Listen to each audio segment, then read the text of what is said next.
Hello everyone, welcome back to my channel concept का फंडा। हम लोग अलजेब्रा पढ़ रहे हैं। 2 वीडियो हम लोगों ने कंप्लीट कर लिया है। जाकर वो वीडियो पहले देखो, वीडियो का लिंक डिस्क्रिप्शन में मिल जाएगा। ये इसका पार्ट 3 है, अलजेब्रा का ये पार्ट 3 है। इसमें हम लोग क्वाड्रेटिक इक्वेशन के बारे में जानेंगे। पहले समझ लो जो समझा रहे हैं। अलजेब्रिक एक्सप्रेशन क्या होता है, पहले ये देखो अलजेब्रिक एक्सप्रेशन क्या होता है।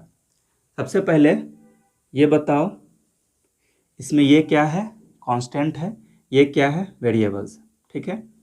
अब अगर हम ऐसे लिख दें इसको, ये क्या है, इसमें कांस्टेंट ऐड हो गया, ये कांस्टेंट है, ये वेरिएबल है, इसमें एडिशन का साइन लगा हुआ है और ये 7 कांस्टेंट टर्म लिखा हुआ है।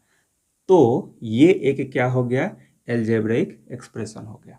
समझ में आ गया। अगर मैं सिंगल 4x लिख दूँ, ये भी क्या है, एक अलजेब्रिक एक्सप्रेशन है। यानी इसमें कांस्टेंट और वेरिएबल दोनों जुड़े हुए हैं। किसके मदद से, तो इन साइन की मदद से। ठीक है, प्लस माइनस मल्टीप्लाई डिवाइड, इस तरह से ये जुड़े हुए हैं, वेरिएबल और कांस्टेंट एक साथ। तो हम लोग इस तरह के टर्म्स को अलजेब्रिक एक्सप्रेशन कहते हैं। इसमें 2 टर्म है, देखो 5x एक टर्म है और ये दूसरा टर्म है। यहाँ पे एक सिंगल टर्म है, ये क्या है, इसमें 3 टर्म है। ठीक है, इसको टर्म्स कहा जाता है। ठीक, और ये सारे क्या है, अलजेब्रिक एक्सप्रेशन है। तो अलजेब्रिक एक्सप्रेशन को हम लोग अलग अलग कैटेगरी में कैटेगराइज कर सकते हैं। वो क्या है, वो देखो। पहला है ऐसा अलजेब्रिक एक्सप्रेशन जिसमें एक ही टर्म हो, जिसको मोनोमियल कहा जाता है। जैसे 7x 5y 2x 4p 5p, ये इस तरह के जो भी टर्म होंगे जिसमें एक ही टर्म है, एक ही टर्म है इसमें। ठीक है, तो इस तरह के अलजेब्रिक एक्सप्रेशन को क्या कहा जाएगा, मोनोमियल। ठीक है। दूसरा होता है बाइनोमियल, यानी इसमें 2 टर्म होगा। कौन कौन, देखो इस तरह से। अब ये कुछ भी हो सकता है यहाँ पे, लेकिन 2 होना चाहिए, 2 से ज़्यादा नहीं होना चाहिए। जैसे 7xy + 8y, ये भी एक क्या है, बाइनोमियल का एग्जाम्पल है।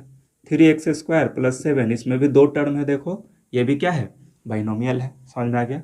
तीसरा ट्राइनोमियल, 3 टर्म होना चाहिए, 3a + 4x + 7, कुछ भी इस तरह से 3 टर्म होना चाहिए। ठीक है, 4x² + 7x + 5, ये क्या है, ट्राइनोमियल हो गया। ठीक, एक लास्ट जो सबसे ज़्यादा इम्पोर्टेंट है और यही हम लोगों को पढ़ना है, पोलिनोमियल। पोलिनोमियल में क्या होता है, इसमें सिंगल टर्म भी आएगा, एक या एक से ज़्यादा टर्म जिसमें भी हो, जिस अलजेब्रिक एक्सप्रेशन में एक टर्म या एक से ज़्यादा टर्म हो, उसको हम लोग पोलिनोमियल कहते हैं। जैसे कि ये क्या है, एक टर्म वाला, ये भी एक पोलिनोमियल है। ये क्या है, पोलिनोमियल है 2 टर्म वाला। ठीक है, 3x² + 7x + 2, ये भी क्या है, एक पोलिनोमियल है, इसमें 3 टर्म है। समझ में आ गया। तो मोनोमियल जिसमें एक ही टर्म हो, बाइनोमियल जिसमें 2 टर्म हो, ट्राइनोमियल जिसमें 3 टर्म हो, लेकिन पॉलिनोमियल में ये सारे आ जाएंगे। यानी पॉलिनोमियल का मतलब होता है जिसमें एक या एक से ज़्यादा टर्म आता हो। ठीक है, इसको हम लोग पॉलिनोमियल कहते हैं। ठीक, नेक्स्ट है डिग्री ऑफ पॉलिनोमियल, यानी वेरिएबल का सबसे हाईएस्ट पावर। क्या चेक करना है, वेरिएबल का सबसे हाईएस्ट पावर, इसका डिग्री ऑफ पॉलिनोमियल कितना होगा, बोलो। हाईएस्ट पावर, इसमें एक ही वेरिएबल है। ठीक है, पॉलिनोमियल इन 1 वेरिएबल इसको कहेंगे। इसमें वेरिएबल एक ही है और इसका हाईएस्ट पावर 1 है, तो इसका कितना हो गया, 1। डिग्री ऑफ पॉलिनोमियल कितना हो गया, 1। 4x² + 7x + 8, इसका क्या हो जाएगा, बोलो, डिग्री ऑफ पॉलिनोमियल 2। ठीक है, यहाँ भी है वेरिएबल, यहाँ भी है वेरिएबल, तो आपको वेरिएबल का सबसे हाईएस्ट पावर देखना है। यहाँ पे वेरिएबल का पावर 1 है, तो आपको ये नहीं देखना है, इसका हाईएस्ट पावर 2 है, तो इस पॉलिनोमियल का डिग्री ऑफ पॉलिनोमियल कितना हो गया, 2। ठीक है, 4x² cube + 7x² - 9x + 8y का पावर 5। अब बताओ तो डिग्री ऑफ पॉलिनोमियल क्या होगा इसका? कई बच्चे कहेंगे कि सर 3 हो जाएगा। नहीं, आपको वेरिएबल का हाईएस्ट पावर देखना है, यानी ये 5 हो जाएगा। यहाँ पे समझ में आ रहा है बात? ये कौन सा पॉलिनोमियल है? पॉलिनोमियल इन 2 वेरिएबल। यहाँ पे 2 वेरिएबल है, एक्स और वाई। ठीक है, तो डिग्री ऑफ पॉलिनोमियल कितना हो जाएगा बोलो? 5। वेरिएबल का आपको हाईएस्ट पावर देखना है। ठीक है, 7x का पावर 4 प्लस 9x का पावर 3 प्लस 7, बताओ कितना है? डिग्री ऑफ पॉलिनोमियल इसका 4। ठीक है, समझ में आ गया? डिग्री ऑफ पॉलिनोमियल क्या होता है? वेरिएबल का सबसे हाईएस्ट पावर। अब समझो इक्वेशन क्या होता है। इक्वेशन का नाम सुने हो? इक्वेशन क्या होता है वो देखो। जब कोई भी एल्जेब्रिक एक्सप्रेशन में इक्वल टू आ जाए, यानी 3x प्लस 5, ठीक है, ये क्या है? एल्जेब्रिक एक्सप्रेशन है। इक्वल टू में अगर हम यहाँ पे 7 लिख दें, अब ये क्या बन गया? पूरा इक्वेशन बन गया। ठीक है, ये क्या बन गया? इक्वेशन बन गया। अब यहाँ से ये x का वैल्यू हम लोग फाइंड कर सकते हैं। 5 को उधर ले जाएंगे, फिर x का वैल्यू निकालेंगे। देखो इस तरह से 3x इक्वल टू, ये उधर जाकर माइनस हो जाएगा 2। ठीक, तो x इक्वल टू क्या हो जाएगा? 2/3। यहाँ पे x का वैल्यू हम लोगों ने क्या निकाल लिया? 2/3। तो जब कभी भी x का वैल्यू हम लोग फाइंड कर सकें, ऐसा कोई एल्जेब्रिक एक्सप्रेशन इक्वल टू में दिया हुआ है, तो हम लोग इसको क्या कहते हैं? ये एक इक्वेशन है। ठीक है, इक्वेशन। अब इक्वेशन भी कई तरह का हो सकता है, जैसे कि यहाँ पे अगर डिग्री ऑफ पॉलिनोमियल 1 है, देखो इस एल्जेब्रिक एक्सप्रेशन का डिग्री ऑफ पॉलिनोमियल मैं पूछूं आपसे, तो क्या कहोगे? कि 1 है। यहाँ पे 1 है, पावर हाईएस्ट। तो ये इस तरह के इक्वेशन को हम लोग कहेंगे लीनियर इक्वेशन। ठीक है, लीनियर इक्वेशन है। ठीक, अगर मान लो यहाँ पे स्क्वायर हो जाए, तब क्या हो जाएगा? ये क्वाड्रेटिक इक्वेशन हो जाएगा। अब देखो दोनों में क्या अंतर है। यहाँ पे जो आप इक्वेशन को सॉल्व किए, तो ये एक वैल्यू आया, ये सिंगल वैल्यू आएगा, इसके अलावा यहाँ पे कोई एक्स का वैल्यू नहीं हो सकता है। ये लीनियर इक्वेशन का ये फीचर है। दूसरा क्वाड्रेटिक इक्वेशन, अगर ये इक्वल टू अगर हम कुछ लिखें इस तरह से, तो यहाँ पे x का वैल्यू 2 आएगा। यानी ये जो इस तरह से सॉल्व करके x का वैल्यू यहाँ पे 1 आया लीनियर इक्वेशन में, जिसका डिग्री ऑफ पॉलिनोमियल 1 था, यहाँ पे एक वैल्यू नहीं आएगा x का। x का वैल्यू जब आप फाइंड करोगे तो एक वैल्यू नहीं आएगा, 2 वैल्यू आएगा। अगर मान लो इसको क्या कहेंगे? Quadratic equation. अगर मान लो यहाँ पे 3 हो जाए, यानी x का पावर 3 हो गया, तो यहाँ पे x का वैल्यू कितना आएगा? 3 आएगा। समझ में आ रहा है?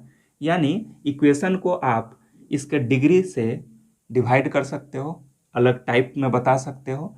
ये क्या हो गया? Linear equation. फिर क्या है? डिग्री अगर 2 है तो क्वाड्रेटिक इक्वेशन, 3 है तो क्यूबिक इक्वेशन। इस तरह से हम लोग क्या करते हैं? कैटेगराइज करते हैं इसको। किसको? इक्वेशन को। समझ में आ गया? अब इक्वेशन समझ गए क्या होता है? ये एक एल्जेब्रिक एक्सप्रेशन है, ये भी एक एल्जेब्रिक एक्सप्रेशन है। ये इक्वल टू ये हो गया। अब यहाँ पे x का वैल्यू फिक्स हो गया। ठीक है, कोई भी वैल्यू यहाँ पे आप अब नहीं डाल सकते हो। ठीक है, लेकिन अगर मैं लिखूँ 4x प्लस 5, यहाँ पे x का वैल्यू आप कुछ भी ले सकते हो, तो ये क्या हो गया? एल्जेब्रिक एक्सप्रेशन हो गया। लेकिन यहाँ पे x का वैल्यू आप कुछ भी नहीं ले सकते हो, क्योंकि यहाँ पे इक्वल टू आ गया। तो हम लोग इसको क्या कहते हैं? ये इक्वेशन है, ये एल्जेब्रिक एक्सप्रेशन है। ठीक है, ये इक्वेशन है। इक्वेशन में x का वैल्यू फिक्स हो गया। ये 2/3 ही यहाँ पे होना चाहिए, ताकि देखो ये 3 से 3 कटेगा, 2 बचेगा, 2 + 5 7 आ जाएगा। 7 आना चाहिए। x का वो वैल्यू डालना है कि इसको सॉल्व करने पे 7 आ जाए। तो x का वैल्यू आप कुछ भी यहाँ पे नहीं डाल सकते हो। तो लीनियर इक्वेशन में एक ही वैल्यू आएगा x का, क्वाड्रेटिक में 2 वैल्यू आएगा, क्यूबिक में 3 वैल्यू आएगा। इस तरह से आप इसको समझना। ठीक है, अब ध्यान से देखना, मैं आपसे पूछूं कि 5 अगर कहीं पे लिखा है, तो क्या ये एल्जेब्रिक एक्सप्रेशन है? तो आप कहोगे बिल्कुल है, क्योंकि यहाँ पे x का पावर 0 है। x का पावर 0 यानी 1, तो हम लोग इसको नहीं लिखते हैं, ये डायरेक्ट ऐसे हम लोग लिखते हैं। तो ये कांस्टेंट टर्म है, यहाँ पे वेरिएबल का पावर 0 है, तो आप कह सकते हो कि इसका डिग्री ऑफ पॉलिनोमियल, ये पॉलिनोमियल है। ठीक है, ये पॉलिनोमियल है। तो इसका डिग्री ऑफ पॉलिनोमियल कितना होगा, तो x का पावर यहाँ पे 0 था, तो डिग्री ऑफ पॉलिनोमियल कितना होगा, 0। तो ये एक कांस्टेंट टर्म है, ठीक है, यानी कांस्टेंट टर्म में डिग्री ऑफ पॉलिनोमियल कितना होता है, 0 होता है, ठीक। अगर मैं यहाँ पे ये 3 लिखूँ, ये भी क्या है, एक एल्जेब्रिक एक्सप्रेशन है जिसका ये पॉलिनोमियल कह सकते हो, ठीक है, ये भी पॉलिनोमियल है, ये भी पॉलिनोमियल है, ठीक। इसको अगर हम ऐसे मल्टीप्लाई कर दें तो क्या आएगा, 15। ये भी एक पॉलिनोमियल हो सकता है ना, पॉलिनोमियल ये भी है, ये भी है, ये भी है, ठीक है। तो 15 को आपने 2 पार्ट में तोड़ दिया, इसको हम लोग ऐसे लिख सकते हैं 5 इंटू 3 इंटू 1, 1 भी हो सकता है यहाँ पे, ये 15। तो आपने 15 को 3 पार्ट में तोड़ दिया, या 1 को नेग्लेक्ट करके चलो 2 पार्ट में आपने तोड़ दिया 15 को, ठीक है, 15 को 2 पार्ट में तोड़ दिया। तो आप कहते हो कि हम लोगों ने पॉलिनोमियल को, इस पॉलिनोमियल को फैक्टराइज कर दिया। क्या कर दिया, पॉलिनोमियल को फैक्टराइज कर दिया, यानी उसको आपने 2 टुकड़े में तोड़ दिया, ठीक है। अब वो टुकड़े को फिर से मल्टीप्लाई करोगे तो फिर से वही वाला पॉलिनोमियल आ जाएगा, ठीक, सेम पॉलिनोमियल आ जाएगा। इसको अगर तोड़ेंगे तो 5 इंटू 3 में तोड़ सकते हैं, और कोई दूसरा मेथड नहीं है तोड़ने का, ठीक। तो आप ये जो तोड़े हो इसको कहते हैं फैक्टराइज करना, यानी ये क्या हो गया, फैक्टराइजेशन ऑफ पॉलिनोमियल हो गया। फिर से मल्टीप्लाई करेंगे तो ये एक फिर से वही सेम पॉलिनोमियल आ जाएगा, ठीक है, समझ में आ रहा है। तो अगर मैं आपसे पूछूं 5x प्लस 3, ये क्या है, एक एल्जेब्रिक एक्सप्रेशन है, पॉलिनोमियल है, ठीक है। 2x प्लस 7, ये क्या है, ये दोनों पॉलिनोमियल है, ये भी पॉलिनोमियल है, ये भी पॉलिनोमियल है। अब हम लोग इसको इस तरह से मल्टीप्लाई कर दिए तो 15 आ गया। अब बताओ इसको इससे मल्टीप्लाई कर सकते हैं कि नहीं कर सकते, तो कर सकते हैं। मैंने आपको पार्ट 2 में, अलजेब्रा के पार्ट 2 में बताया है कि इसको कैसे मल्टीप्लाई किया जाता है, ठीक है। देखो इसको इससे 10x² 5 को इससे 35x प्लस 6x प्लस 21, क्या हो जाएगा बोलो, 10x², ये ऐड करो 41x प्लस 21, ठीक है। ये क्या आ गया, ये भी एक पॉलिनोमियल है। मैंने आपको बताया कि ये क्या है, पॉलिनोमियल है जिसका डिग्री ऑफ पॉलिनोमियल कितना है, 2 है। डिग्री ऑफ पॉलिनोमियल कितना है, 2 है। तो ये पॉलिनोमियल कौन सा पॉलिनोमियल हो गया, तो क्वाड्रेटिक पॉलिनोमियल हो गया, क्योंकि इसका डिग्री कितना है, 2 है। डिग्री ऑफ पॉलिनोमियल मतलब इसका वेरिएबल का हाईएस्ट पावर, ठीक है। तो यहाँ पे ये पॉलिनोमियल में वेरिएबल का हाईएस्ट पावर 2 है, तो इस पॉलिनोमियल को हम लोग क्या कहेंगे, क्वाड्रेटिक पॉलिनोमियल। अब ये आया कहाँ से, देखो इन दोनों को मल्टीप्लाई करने पे, ये भी एक पॉलिनोमियल था, ये भी एक पॉलिनोमियल था, दोनों को मल्टीप्लाई किए, ये आ गया, इसका डिग्री ऑफ पॉलिनोमियल 2 है, ये क्वाड्रेटिक पॉलिनोमियल हो गया। यानी यहाँ पे देखो 5 इंटू 3 15 आ गया, 15 को फिर से तोड़ेंगे तो ये आ जाएगा, यानी इसको फिर से तोड़ोगे, इसको फिर से ब्रेक करोगे, ये आ जाएगा, ठीक है। तो यहाँ भी इसको क्या कहोगे कि आपने पॉलिनोमियल को फैक्टराइज कर दिया, यानी पॉलिनोमियल का ये फैक्टराइजेशन है, समझ में आ रहा है। यहाँ पे 15 को आपने 2 पार्ट में तोड़ दिया, तो आपने इसको क्या कहा कि हम लोगों ने 15 का फैक्टराइजेशन कर दिया। यहाँ पे ये पॉलिनोमियल इन दोनों के मल्टीप्लाई करने से आया है, ठीक। फिर से इसको फैक्टराइज करेंगे, यानी 2 पार्ट में तोड़ेंगे तो फिर से ये आ जाएगा, यानी इसको फिर से आप क्या कहोगे, फैक्टराइजेशन ऑफ पॉलिनोमियल। यानी फैक्टराइजेशन में कुछ नहीं होता है, बस इसको हम लोग 2 पार्ट में तोड़ देते हैं। कोई अगर 3 पार्ट को गुना करके बना है, मान लो 3 पार्ट को गुना करके बना है, यहाँ पे 2 पार्ट है, 2 टर्म है, तो यहाँ पे 3 पार्ट मान लो गुना करके वो बना है, तो उसको हम लोग 3 पार्ट में तोड़ सकते हैं, समझ में आ रहा है। तो फैक्टराइजेशन का कुछ मतलब नहीं है, बस इतना जान लीजिए कि इसको 2 पार्ट में तोड़ना है, ठीक है। जैसे 15 को तोड़ दिए, अब मान लो अगर 8 है तो उसको आप इस तरह से तोड़ोगे, ठीक है। तो सबको तोड़ के ये अलग अलग आ सकता है, लेकिन इसको हम लोग कहेंगे क्या, फैक्टराइजेशन, ठीक है।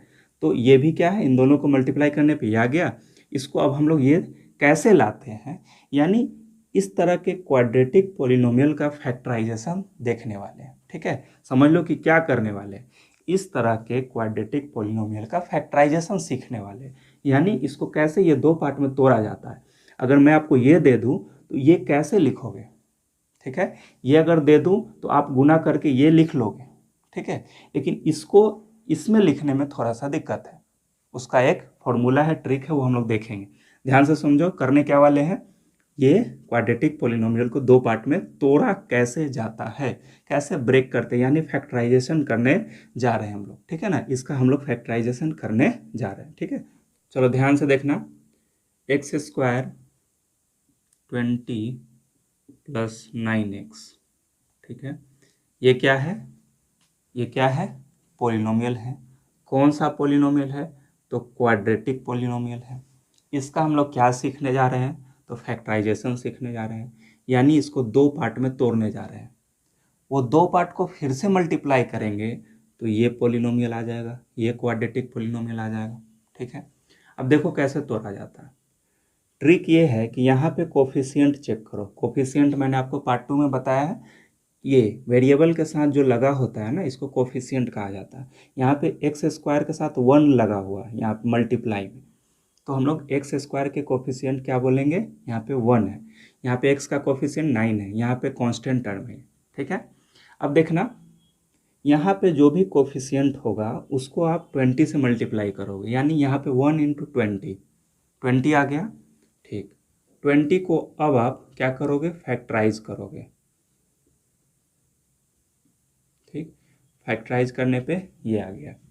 अब ये फैक्टराइज करने के बाद इनमें से कोई एक ऐसा नंबर खोजना है, दो नंबर खोजना है, अब इन्हीं में से, ठीक है, दो नंबर खोजना है जिसको मल्टीप्लाई करने पे 20 आ जाए और ऐड करने पे या सब्ट्रैक्ट करने पे 9x आ जाए, 9 आ जाए। ठीक है, अब देखो यहाँ पे 5 है, यहाँ पे देखो कैसे नंबर निकालते से, देखो एक नंबर 10 और 2 निकला, 10 और 2 निकला, इनको गुना करने पे 20 आ रहा है, लेकिन सब्ट्रैक्ट करने पे या ऐड करने पे 9 नहीं आ रहा है। ठीक है, तो कोई और नंबर देखते हैं, कोई और नंबर कौन सा हो सकता है, 2 × 2 = 4 और 5, ये एक हो सकता है, 4 और 5। देखो इन्हीं नंबर से मल्टीप्लाई करके आपको निकालना है। ठीक है, 4 और 5 ये दो नंबर निकला, और कोई नंबर निकल सकता है, देखो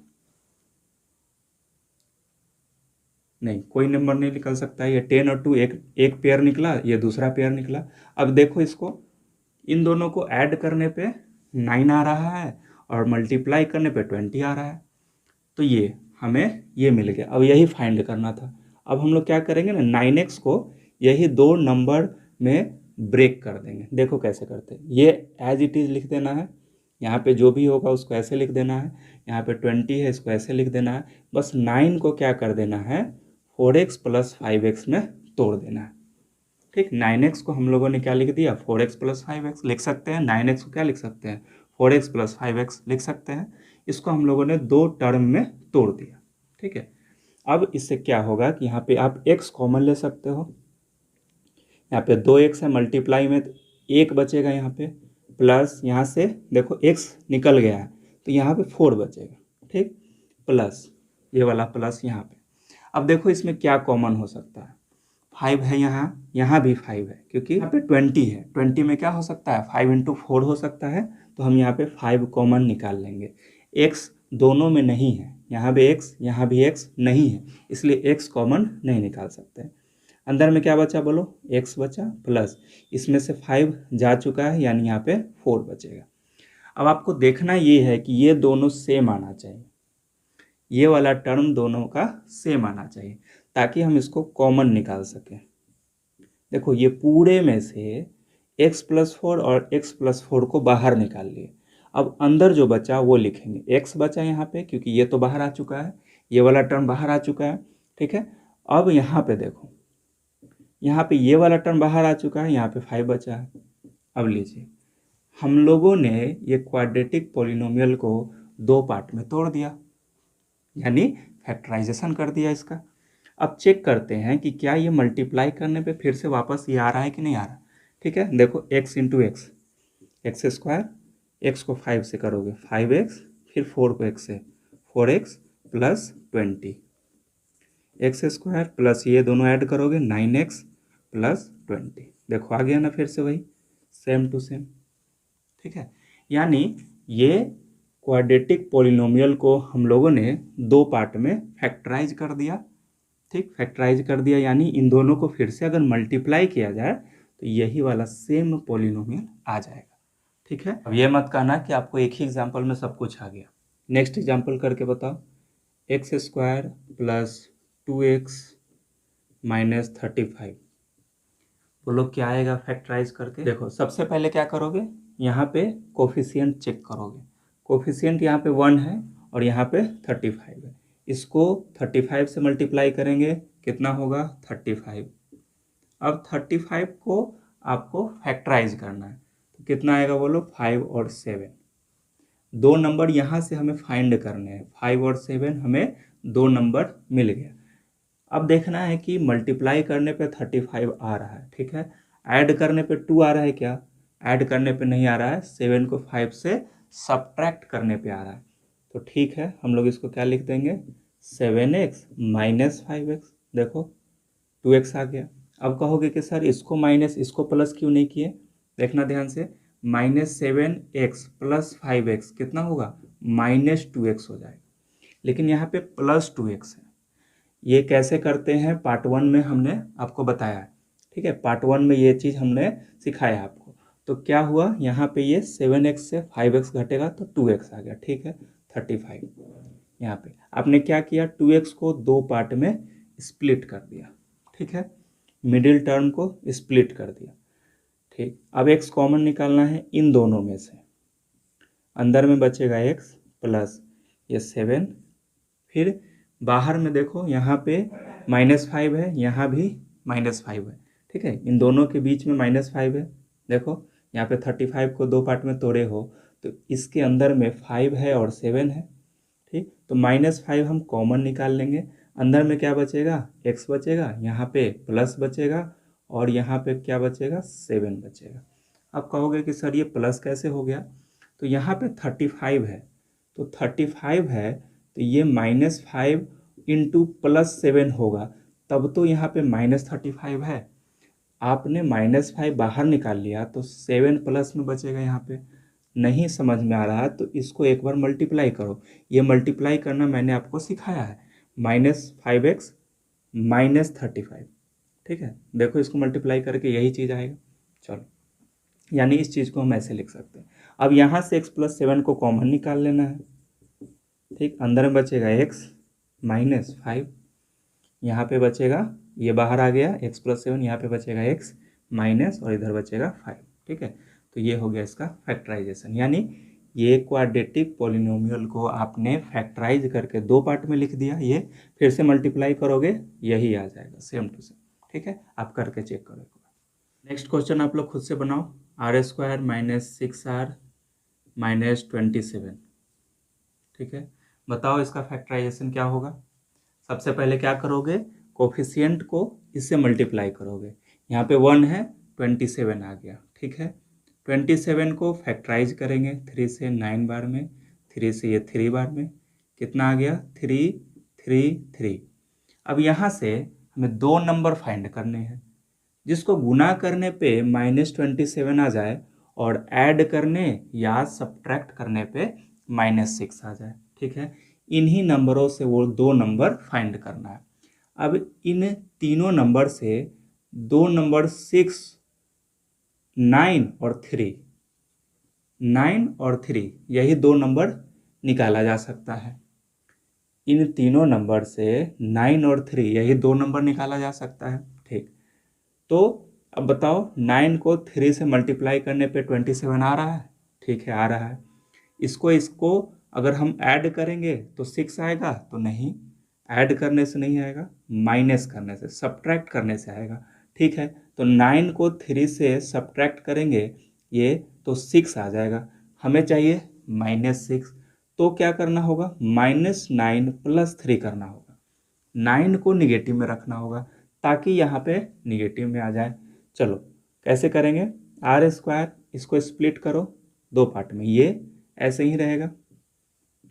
ठीक है, -9r प्लस 3r, ठीक है। -6r को हम लोगों ने दो पार्ट में तोड़ दिया, दो टर्म में स्प्लिट कर दिया, ठीक है। अब यहाँ से कॉमन निकालना है। कई बच्चे पूछेंगे कि सर इसको इधर नहीं लिख सकते हैं क्या? तो बिल्कुल लिख सकते हो, 3r को इधर लिखो, -9r को उधर लिखो, कोई दिक्कत नहीं है, लेकिन साइन चेंज नहीं कर देना। अगर ये पॉजिटिव ये निगेटिव हो गया तो पॉजिटिव में 6 आ जाएगा, ये नहीं आना चाहिए, ठीक है। इधर उधर कर सकते हो। r कॉमन निकाल लेना है, यहाँ से बचेगा r, -9 बचा, इन दोनों में से r निकला तो r यहाँ पे 1 और यहाँ पे 9 बचा, ठीक है। प्लस यहाँ पे 3 और 3 कॉमन दिख रहा है, r कॉमन नहीं है, दोनों में r नहीं है तो r कॉमन नहीं निकालेंगे। 3 हो गया, r माइनस यहाँ से 3 निकल चुका है, देखो 9 और 3 मिलकर 27 बनाता है, तो 3 निकल गया है तो 9 बचेगा अंदर में। ये दोनों सेम हो गया देखो, ठीक है। तो r -9 कॉमन निकाल लिए, अंदर में क्या बचा r + 3, ठीक है। यानी ये पॉलिनोमियल, ये क्वाड्रेटिक पॉलिनोमियल को आपने फैक्टराइज करके क्या निकाला, ये दोनों, ठीक है। इसको फिर से दोनों को मल्टीप्लाई करेंगे तो ये आ जाएगा, ठीक है। यानी ये इसका क्या हो गया, फैक्टराइजेशन हो गया, ठीक है। हम लोगों ने इसका फैक्टराइजेशन कर दिया, समझ में आ गया यहाँ तक। अब ये क्वेश्चन को ध्यान से देखना, 2x² + 7x + 3, यहाँ पे 1 नहीं है, यहाँ पे x² का कोफिशिएंट 2 है, तो मैंने आपको क्या बताया था, इस कोफिशिएंट को इससे मल्टीप्लाई करना है, 6 आएगा, 6 को फिर फैक्टराइज करना है, ठीक है। 2 3 1, यहाँ पे 3 नंबर निकला, 2 3 और 1, इन्हीं तीनों से कोई दो नंबर बनाना है जिसको गुना करने पे 6 आना चाहिए। 6 क्यों आना चाहिए, क्योंकि यहाँ से इसको मल्टीप्लाई किया जाता है और वो गुना करने पे आना चाहिए, ठीक है। यहाँ पे पहले 1 हुआ करता था तो आपने डायरेक्ट इसको फैक्टराइज किया, लेकिन यहाँ पे क्या है, 2 है, 2 को 3 से मल्टीप्लाई करेंगे 6 आएगा। अब यानी उन दोनों नंबर को गुना करने पे 6 आना चाहिए, ठीक है। अब यहाँ पे देखो वो कौन कौन सा नंबर हो सकता है, देखो एक यहाँ तो 6 और 1 हो सकता है। 6 और 1 वह नंबर है जिसको ऐड करने पे 7x आ जाएगा और गुना करने पे 6 आ जाएगा। चलो मिल गया हमें, 2x² + 6x + x + 3, ये दो पार्ट में टूट गया, बाकी ये ऐसे ही है, ये ऐसे ही है, ठीक है। अब यहाँ से कॉमन निकालना है। अब यहाँ से कॉमन निकालने में बहुत सारे बच्चे गलती करते हैं, तो ध्यान से देखना कॉमन कैसे निकलेगा। यहाँ पे x है, यहाँ भी x है, x बाहर आ सकता है, यहाँ 2 है, इसके अंदर 2 है क्या, देखो तो 6 में 2 × 3 है ना, यहाँ पे 2 है, ठीक है। 2 यहाँ से हम बाहर निकाल सकते हैं, ठीक।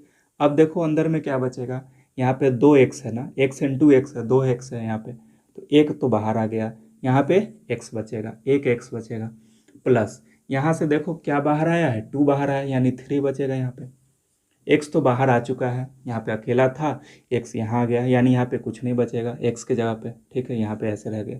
अब देखो तो इसमें 1 के सिवाय कोई कॉमन नहीं है, ठीक है, तो 1 हम लोग कॉमन निकाल सकते हैं, x + 3। अब ये दोनों सेम हो गया, x + 3 को कॉमन निकाल लो, अंदर में क्या बचेगा, ये 2x + 1, 2x + 1, ये हो गया इसका फैक्टराइजेशन, ठीक है। इसको क्वाड्रेटिक पॉलिनोमियल को फैक्टराइज करने पे क्या आ गया, ये आ गया, फिर से इन दोनों को मल्टीप्लाई करेंगे, ये आ जाएगा। अब देखो इसको हम लोग तोड़ना सीख गए, इसको हम लोगों ने ब्रेक करना सीख लिया, ठीक है।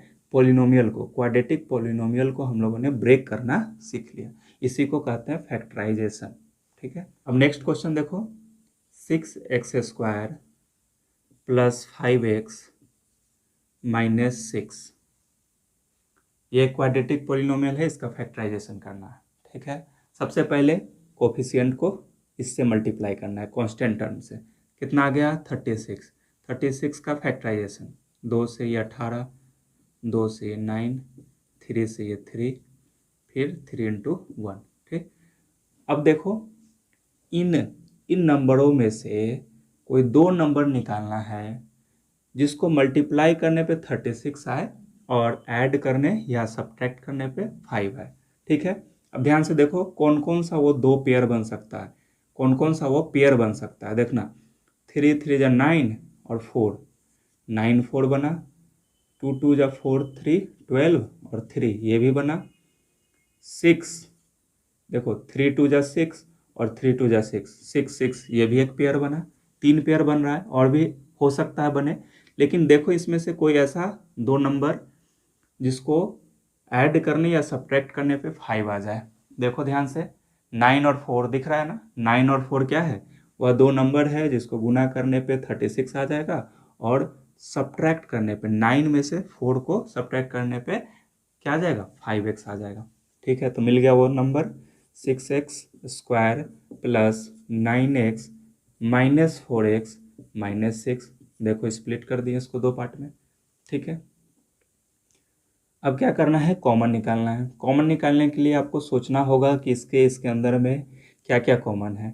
पहले तो x कॉमन है, ठीक है, यहाँ पे 2 और यहाँ पे 2 नहीं है, यहाँ पे 2 नहीं, ठीक है, यहाँ पे 3 और 3, ठीक है, 3 है यहाँ पे क्या बचेगा, 2 बचेगा, और एक यहाँ पे x बचेगा। ठीक है, प्लस 3 यहाँ से निकल चुका है, यहाँ पे क्या बचेगा, 3 बचेगा, x ये बाहर चला गया। ठीक है, 9x में 3 इंटू 3 इंटू एक्स है, तो आपने क्या कर लिया, एक 3 x बाहर निकाल लिया, अंदर में ये 3 बचा। अब समझ में आ गया ना कैसे निकालते हैं कॉमन, ये समझना जरूरी है क्योंकि ये छोटा नंबर है तो आप आसानी से निकाल रहे हो, बड़े बड़े नंबर होंगे तो दिक्कत हो जाएगी। अब देखो यहाँ पे 2 है, यहाँ भी 2 है, ठीक, बाकी x तो कॉमन नहीं है, 2 यहाँ पे बचा और x बचा, ठीक है, प्लस 3 बचा, यहाँ पे ये माइनस बाहर आ गया है तो यहाँ पे प्लस बचेगा। ठीक, ये दोनों देखो सेम हो गया ना, 2x प्लस 3 कॉमन निकाल लिए, अंदर में क्या बचेगा, ये दोनों 3x माइनस 2, ये हो गया इसका फैक्टर। ठीक है, फैक्टराइजेशन हम लोगों ने कर दिया, इसको 2 पार्ट में तोड़ दिया, फिर से इसको मल्टीप्लाई करोगे ये आ जाएगा। ठीक है, इसमें इतना ही नहीं है, बहुत सारे और बातें हैं जो हमें सीखना है, जो कि हम लोग नेक्स्ट वीडियो में देखेंगे। इस वीडियो को आपने अगर अच्छे से देखा है तो इस क्वेश्चन का आंसर हमें कमेंट करके बताइए। ठीक है, ये क्वाड्रेटिक पॉलिनोमियल है, इसको फैक्टराइज करना है आपको और आंसर को कमेंट करना है। ठीक है, जल्दी से बताओ क्या होगा इसका आंसर। मिलते हैं हम लोग नेक्स्ट वीडियो में। Thank you so much for watching.